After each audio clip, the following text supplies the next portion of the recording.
Good evening and welcome to a very special edition of previously unseen clips from this series of Would I Lie to You. Joining David Mitchell tonight, Dermot O'Leary, Kirsty Young, Stephen Mangan, Sarah Millican, Richard Osman, Izzy Sooty, Greg Rutherford, Joan Bakewell, Jason Manford, Susan Cowman, Mel Gedroich and John Richardson. And joining Lee Mack tonight, Warwick Davis, Josh Widdicombe, David Harewood, Matt Dawson, Carol Kirkwood, Bob Mortimer, Paul Hollywood, Joanna Scanlon, David O'Doherty, Charles Dance and Doc Wang. And so to round one, Home Truths, where our panellists each read out a statement from the card in front of them. To make things harder, they've never seen the card before, so they've no idea what they'll be faced with. And it's up to the opposing team to sort the fact from the fiction. Charles is first up. Whenever I answer the house phone and it's someone I don't wish to speak to, I take a message and pretend I am my fictional handyman, Sean. David. So do you answer in Sean's voice all the time? So that in case it's someone you don't want to speak to? I leave a pause and wait for the person on the other end to say hello. You answer the phone with silence? And I can usually tell by the hello whether it's somebody I wish to speak to. And if I'm not in the mood to speak to anybody, you know, I say, no, I'm sorry, Charles isn't home. No. Try calling back later, you know. What part of Scotland is Sean from? It's from the west side of Belfast. But Charles, if you don't want to speak to anyone at all, why pick up the phone? Well, it's a kind of obsessive thing, you know, it's the insecurity that actors have, you know, you think, oh, my God, it might be a job, you know, I just... Well, let's give it a try. I'll ring you, OK? Yeah. OK. Has he not bought a telephone since 1983? Hello? Hello? Charles? Hello? Hey, no, this is not Charles. Charles isn't home now at the moment, but if you'd like to leave your number, I'll get him to call you back when he's back, yeah? Charles, are you ill?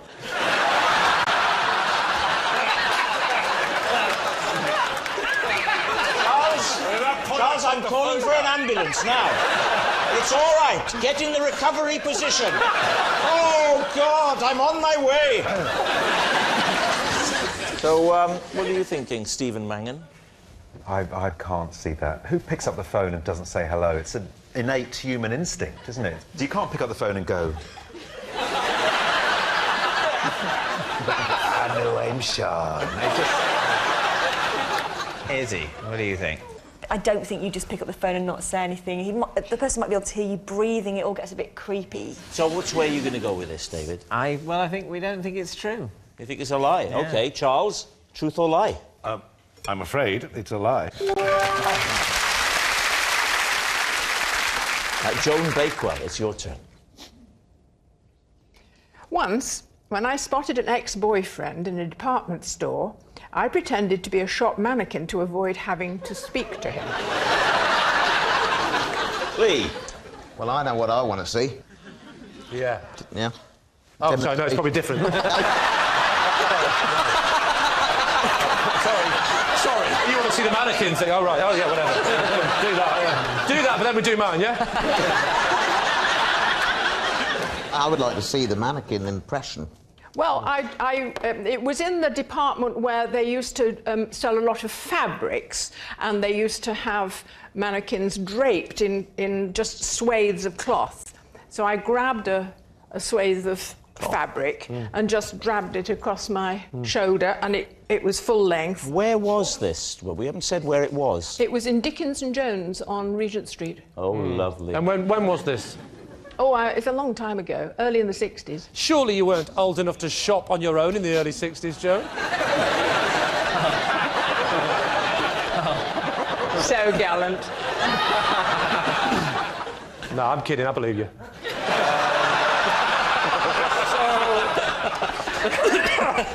I've said sorry to mannequins before now, in the department stores. Yeah, but what were you doing to them? Yeah. What do you think, Lee? Is it the truth? Warren, what do you think? Do you think there's... I think she's telling the truth. Really? Do you think... The thing for me is, if you're within 6, 8 foot of an ex and you don't recognise it because you're static, it just seems... I wouldn't know. I've never been allowed within 8 feet of my ex.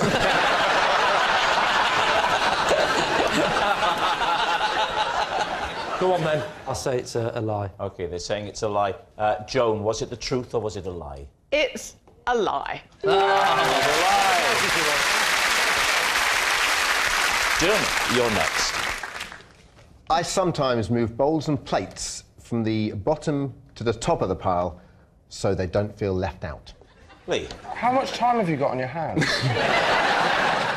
Is this system only for the plates and the bowls, nothing else? It's for the side plates, big plates, yeah, and your regular bowls. So, for example, if the 4 have gone in the dishwasher and there's, say, 2 left, I like those 2 guys to be first up next time, which I do understand attributes some kind of personality to an inanimate object. That's why they put you on David's side.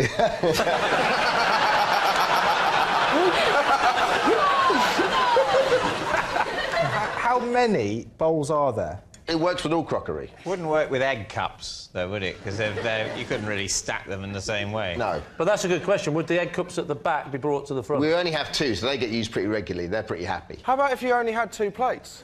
Dermot can't have 2 plates. Thank you, Rob. Imagine the sort of dinner parties he has. Imagine who's coming to those dinner parties. Cowell, Walliams, McPartlin, Donnelly. Ant and Dec, they're using the egg cups as bowls. When was the last time, if you can remember, that you actually thought it's time for a change? Let's move these fellas out of the way. Let's bring these guys up. How recently was that? Oh, last week. Really? Last week, yeah. There was 1 single plate there, and I thought, when did that guy last get used? Yeah. I'm thinking at least a fortnight. He's got to go to the top. Dermot, how do you keep track of how many pills and tablets you're meant to take in any one day? Do you have a system, or does your carer really oversee all of that? What does your wife think? Weirdly, I only told her about it a couple of weeks ago. Are you worried that your wife's doing the same thing? And What? so... Very good, yeah. That's a good point. Dermot, you call them guys. Are there no lady plates, lady bowls? No, I mean, that's a catch-all term. Some bowls have a femininity about them, yeah. But no, they're sort of, you know, omnisex. Oh, OK. I don't mind being called guys. Well, you're only one. You're a guy, yeah? Yeah. It's a very middle-class thing, I think, calling... parents would call their children guys. That always makes you want to vomit. Yeah. Yeah, true, isn't it? You guys want to help with the washing up? Oh, yeah. The worst one is, come on, guys, let's do the washing up. And they go, you're not my real dad. Well, there we are. Lee, what do you think? Do Dermot's words have the ring of truth about them? Josh? I think so. Matt Dawson, which way are you leaning? Lie. So, Lee, you have to have the casting vote. We're going to say that it is, in fact, true. You're saying true. Dermot O'Leary, were you telling us the truth, or were you telling a lie? I was telling you... the truth. Yeah. Oh, well done. Give it that.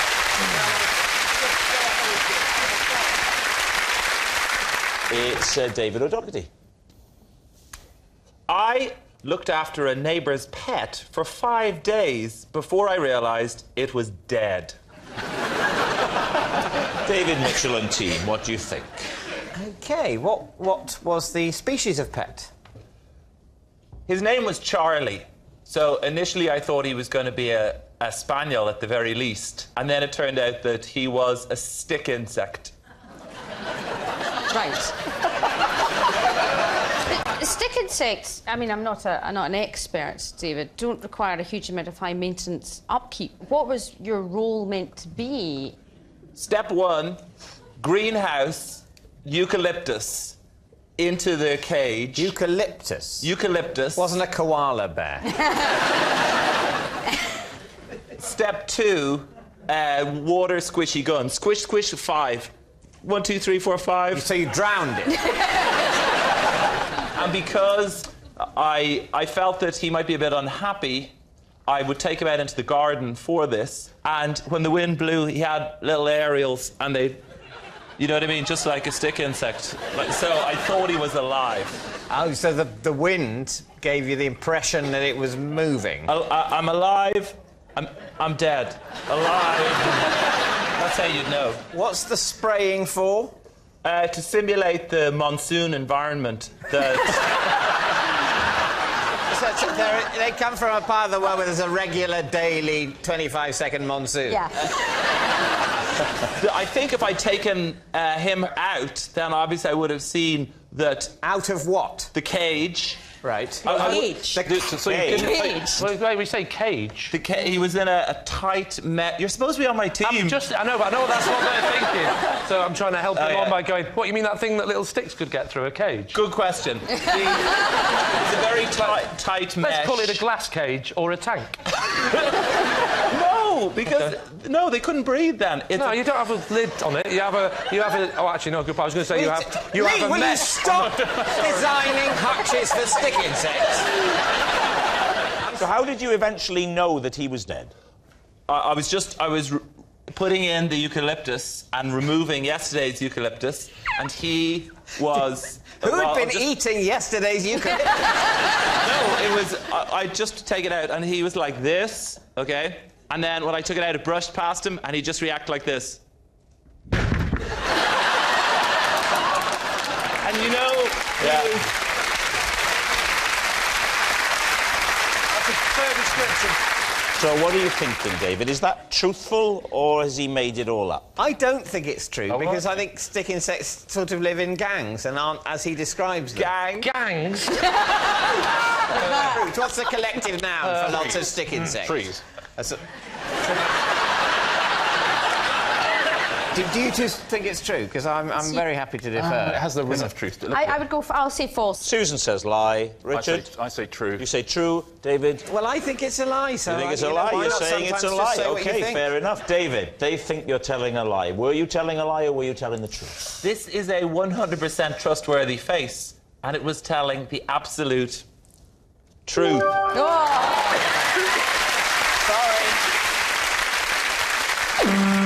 It's David Mitchell. I once got stuck in a cave for an hour after getting the hood of my cagoule caught on a stalactite in a way I couldn't untwizzle. Right, caves and stalactites. Lee, Mack's team. Well, the bit that we definitely believe about that story is cagoule. Yeah. We're not doubting cagoule. Oh, yeah. Yeah. Red. And when in the last 3 weeks did this happen? This happened when I was a boy, a child, a human child. Boy child. What cave was it? It was somewhere in France. Ah, holiday? Yes. Deliberate ploy by parents to get rid of you? Give him the baggy cagoule and find a stalactite, then run. You were in there for an hour? Yeah, I was caught on the stalactite. For an hour? For an hour, Just yeah. remind me again, stalactites go down, right? Stalactites hang down. Hang down. Stalagmites go up. And the easy way to remember it is Yeah. that stalactites have a C in them. Stalactite, C for ceiling. Yeah. Stalagmites have a G, G for ground. No, it's the stalactites come down, isn't it? Your tights But come down. tights go up as well. No, they don't. Not when I'm around.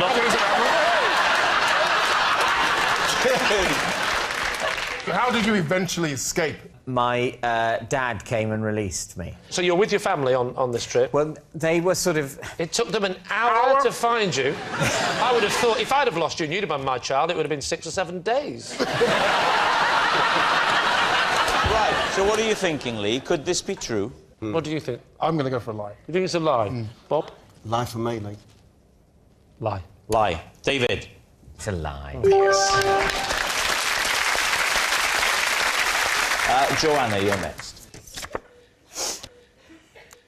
I used to vet potential boyfriends by getting them to play me at darts.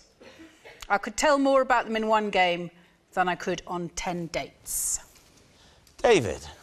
So, what was it about their darts playing that told you things about their personality? Stance. It's the sort of liquidity of the way they stand in that position. The liquidity? But was this linked to, you thought, their character or their physical prowess, if I can put it that way? It's character. It was all about the character. Well, here's the thing, because one of our panellists is quite accomplished at darts. Oh, yeah. It's Lee. So, Lee, would you demonstrate? Yes. And then we could ask Joanna to analyse and come to her own conclusions. You're good at darts. I've been known to do double tops, I think you know what I'm saying.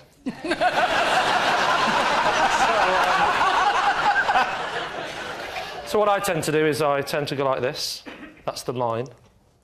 And now I'll take my dart. Where's the board, sorry? That's a good question. That's what I was thinking. That's the first thing I'd do is I'd go, hang on, there's no board. Because I know what I'm doing. And then I would take the dart. I will lean forward with all the weight on the right leg, keeping it straight, of course. I'm not an idiot.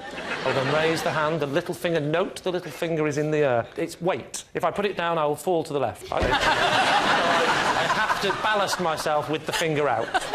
And I'd go like that. Might give a cheeky wiggle of the bottom to the lady watching. And then... Oh, he's only got an 880 again. I'm going to collect the things. I'm so proud. I'll probably moonwalk to the board. Oh, I didn't know about that. Usually, ockies are straight. And then I would grab the darts like that. And go, there for you, princess. That's how I roll.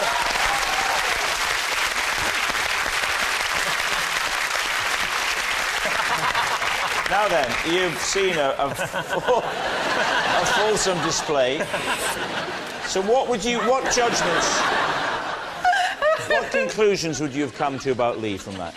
You all saw it. There's evidence there of the kind of... It's about a certain sort of flow. Yes. And I think Lee gives quite a good impression of being a bit of a moron. It's true, he does. He does.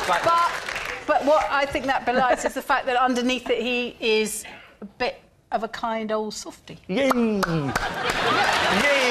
that's kind of what I'm looking for. So, David, what do you think? Kirsty, what do you think? I would tend to think it's true. Greg? Yeah, I sort of think the same. Can I say I'm sort of 70%? I'm not 100%. What percent are you? 50. You're 50? Well, the thing is, it could be either, that's the thing. Well, that... I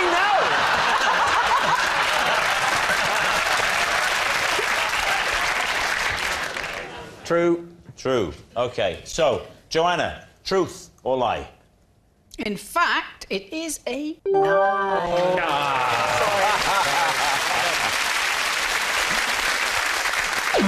It's Gok. Right. I always use 2 toothbrushes to brush my teeth, one for the top set, one for the bottom. David's team. I believe it. Can I just check? When you say one for the bottom... How do you tell the two apart? Different colours, one pink and one blue. Always pink up top, always blue down below. Just talk us through it. So Right. you're in the bathroom. Yeah. Yeah. OK, so I'm in the bathroom, I have my shower, I fully body moisturise... I can vouch for all of this.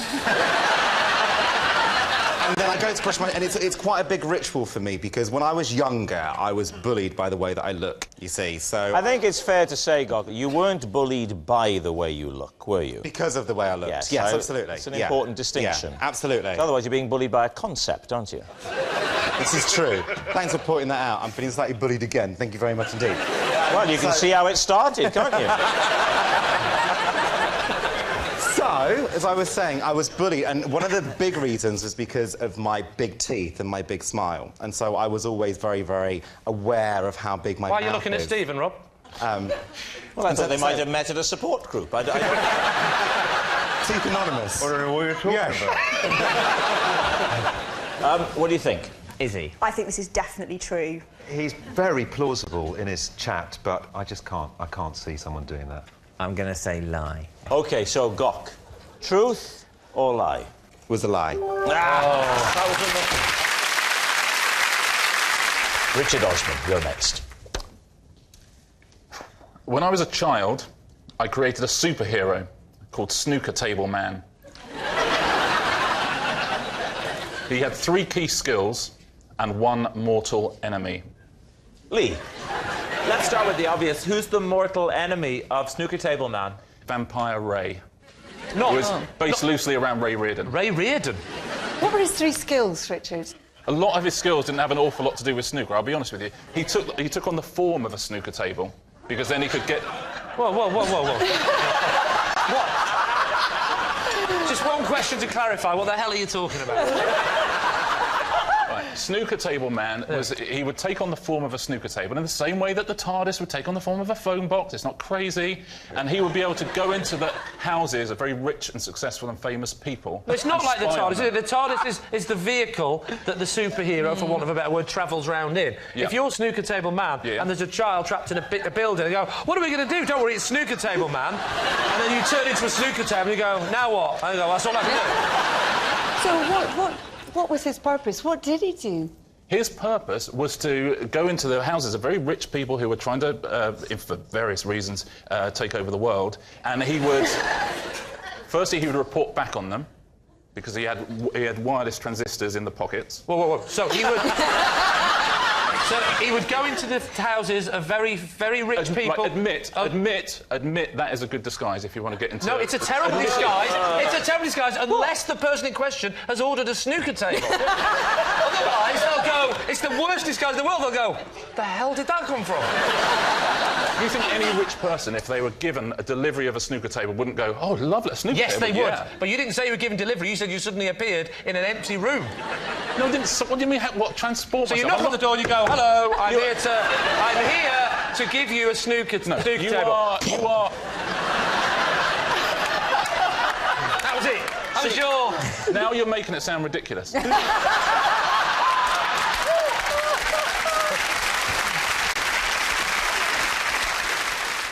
How did he move around? He didn't move around. That's the beauty of it. People moved around in. That's snooker tables. You know what? I won't tell the rest of this story if you're going to mock me.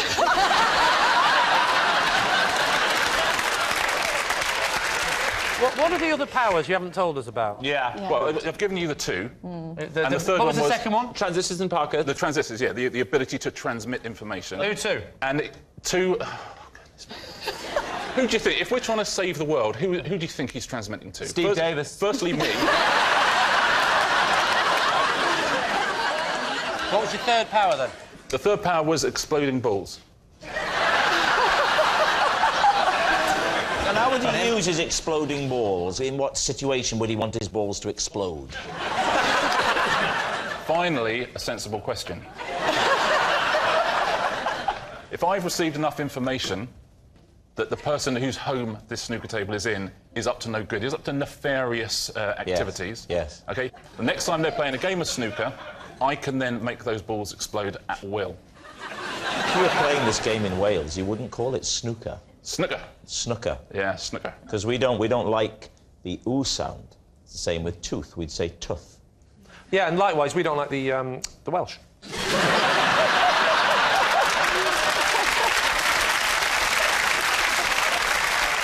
Lee, what are you thinking? I think it's a big fat lie. You think it's a lie? I mean, I think he's a large man. He's like a snooker table. I'm not 12 foot by 6 foot, you know that.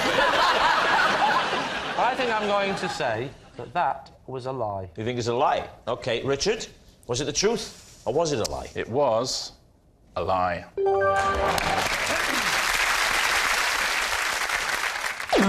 It's John Richardson.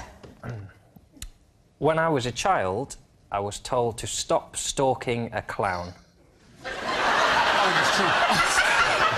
Why were you stalking a clown? Because I liked him. How old were you, John? 9. What was the name of the clown? Dozy David. Dozy David? He was opening a shopping centre where I grew up, and I saw what I believed was genuine magic. What did he do?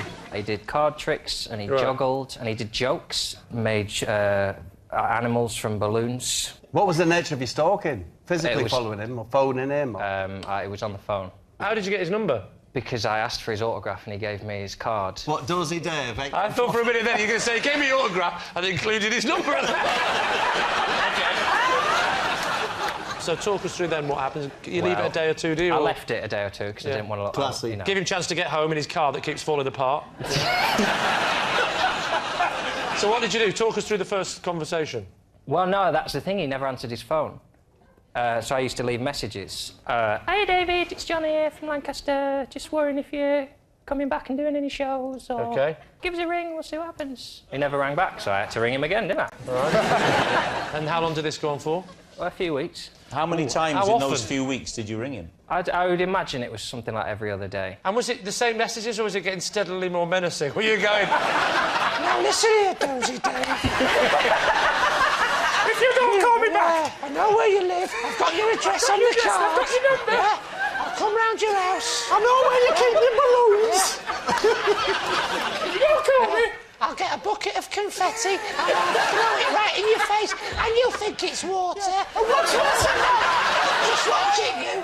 Yeah, what's worse? I'm going to come round and mend your car. Did this carry on long enough that the messages, your voice was getting deeper and deeper, wasn't it? Now listen here. This has been 23 years. How'd you make a poodle out of a balloon?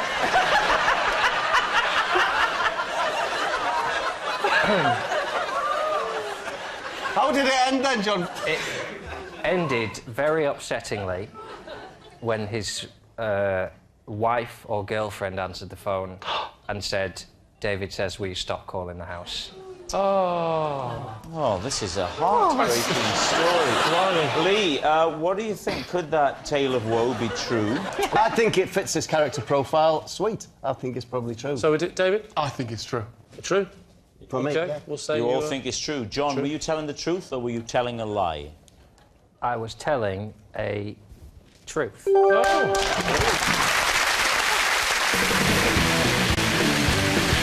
Lee, how do you know Ian? This is Ian. He is my supermarket delivery driver who accidentally got... I can't remember. I just want you to know this is absolutely true. Right? But they do insist that we say it exactly the way it happened. So Exactly here what we happened. go. Right. This is David. No, what's your name? Lee, perhaps you'd like to explain how you know Ian. Never met him. This is Ian. Right. Lee. This is Ian. This is Ian. Listen, I think it's fair to say the opposition have got it down to 50-50.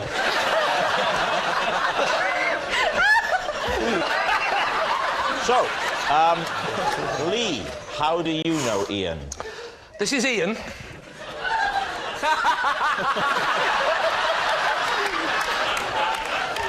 Ian, do me a favour, could you sellotape that to your face? Right. This is Ian. He is the supermarket delivery driver who accidentally trapped me in the back of his van and drove me to his next drop-off point. Right. And finally, David, what is Lee to you? Not Lee, sorry.